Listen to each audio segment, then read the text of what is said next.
rangkuman perkebunan dan agribisnis kelapa sawit. Sebelum itu, kita harus mengetahui apa sih itu perkebunan.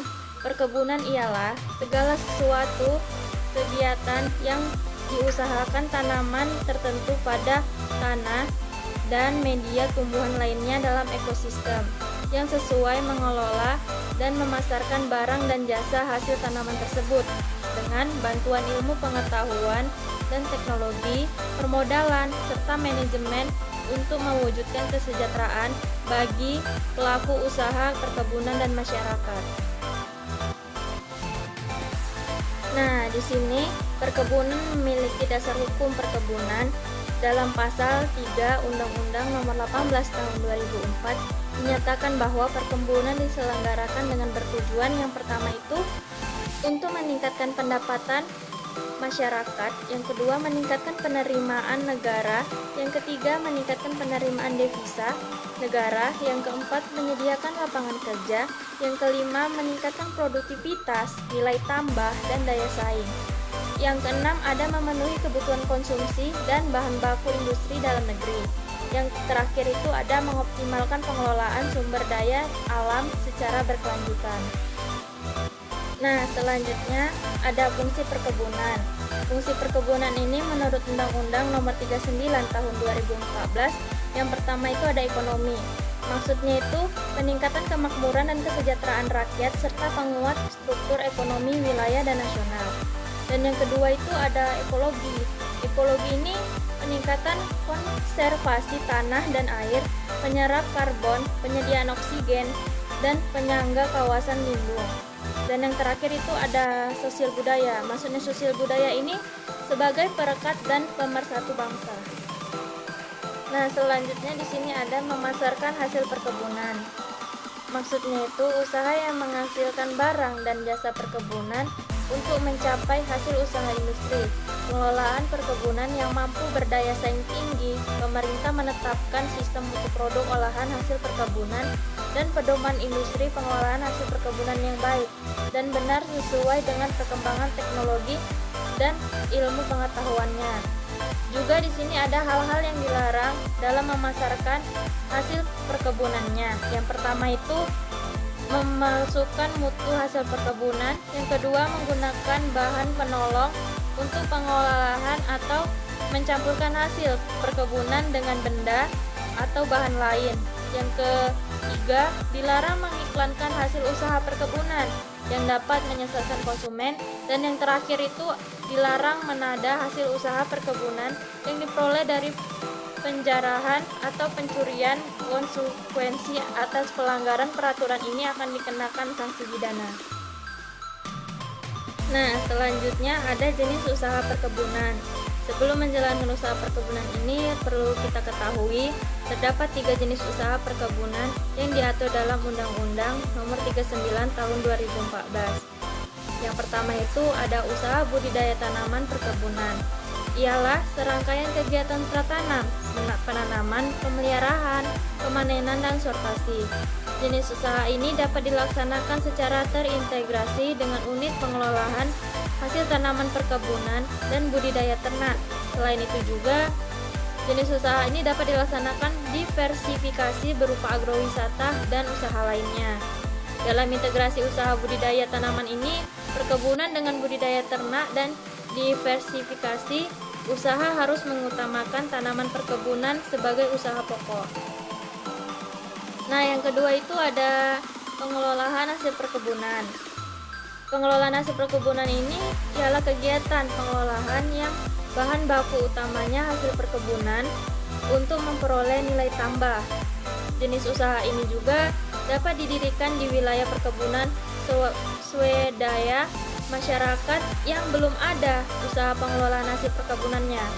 Hal itu baru dapat dilakukan jika perusahaan pengelolaan hasil perkebunan telah memperoleh hak atas tanah dan izin usaha perkebunan.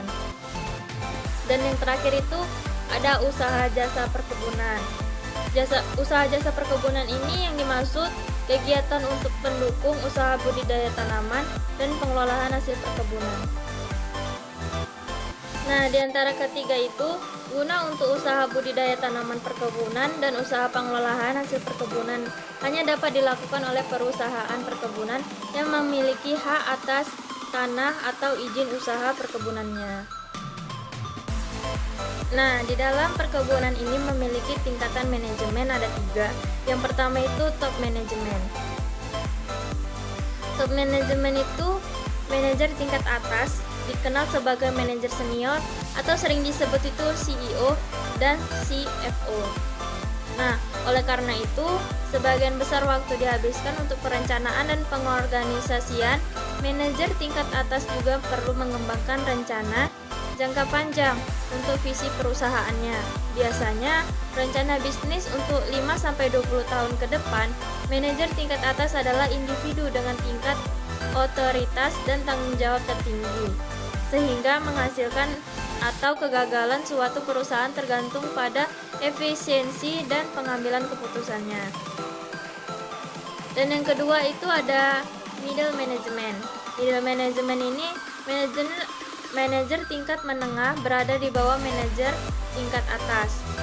Terus ada beberapa peran dan tanggung jawab dari manajemen menengah meliputi yang pertama itu menafsirkan kebijakan yang ditetapkan oleh manajemen puncak atau top manajemen dan menjelaskan kepada manajemen tingkat bawah. Manajemen tingkat menengah ini bertindak sebagai penghubung antara manajemen tingkat atas dan tingkat bawah. Terus yang kedua itu organisasi kegiatan departemen untuk melaksanakan rencana dan kebijakan yang telah ditetapkan. Yang ketiga, melakukan rekrutmen. Yang keempat, melaksanakan rencana yang dibuat oleh manajemen puncak. Yang kelima, motivasi karyawan untuk melakukan yang terbaik departemennya, misalnya kita yang terbaik untuk mencapai tujuan yang diharapkan. Dan selanjutnya itu mengawasi dan mengarahkan karyawan di departemennya, misalnya membuat laporan evaluasi kinerja karyawan. Dan yang terakhir itu bekerja sama dengan lancar dengan departemen lain. Nah, yang ketiga itu ada lower management. Lower management ini tingkatan manajemen yang dikenal sebagai manajer lini pertama. Di sini juga memiliki beberapa peran dan tanggung jawab manajemen tingkat pertama ini. Yang pertama itu mengelola dan menyelidiki masalah dan keluhan dari personal operasi sebelum dilaporkan ke manajemen menengah. Yang kedua, bertanggung jawab untuk meningkatkan semangat kerja karyawan dan meningkatkan semangat tim. Yang ketiga, meminimalkan pemborosan sumber daya energi dalam organisasi atau industri. Yang keempat, memelihara kondisi kerja yang baik dan memelihara hubungan yang sehat antara atasan dan bawahan. Yang kelima, menyediakan ruang kerja yang sehat dan nyaman bagi staf operasional. Yang keenam, mendukung manajemen menengah dalam merekrut dan memilih orang yang tepat untuk posisi yang mereka butuhkan. Nah, selanjutnya ada konsep perkembangan perkebunan. Konsep perkembangan perkebunan ini ada 6. Yang pertama itu ada aspek lahan, yang kedua aspek modal, insani atau human capital, yang ketiga ada aspek bahan tanaman, yang keempat ada aspek perizinan, yang kelima ada keuangan, yang keenam ada keamanan. Nah, selanjutnya yang terakhir itu ada subsistem kelapa sawit.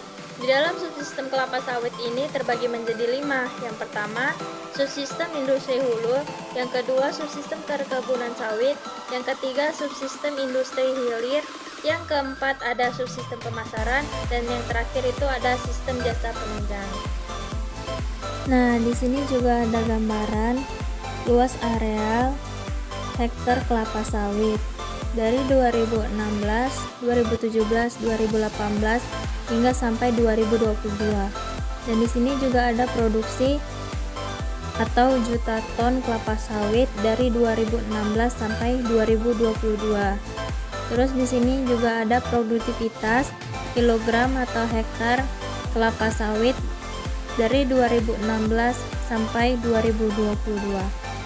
Nah, selanjutnya di sini ada gambaran luas area kelapa sawit pada tahun 2019. Di situ ada sekitaran 14 juta, dan di sini juga teman-teman bisa lihat ada produksi kelapa sawitnya. Terus dia di sini juga ada produktivitas kelapa sawit. Nah, selanjutnya ada penyebaran kelapa sawit nasional tahun 2019.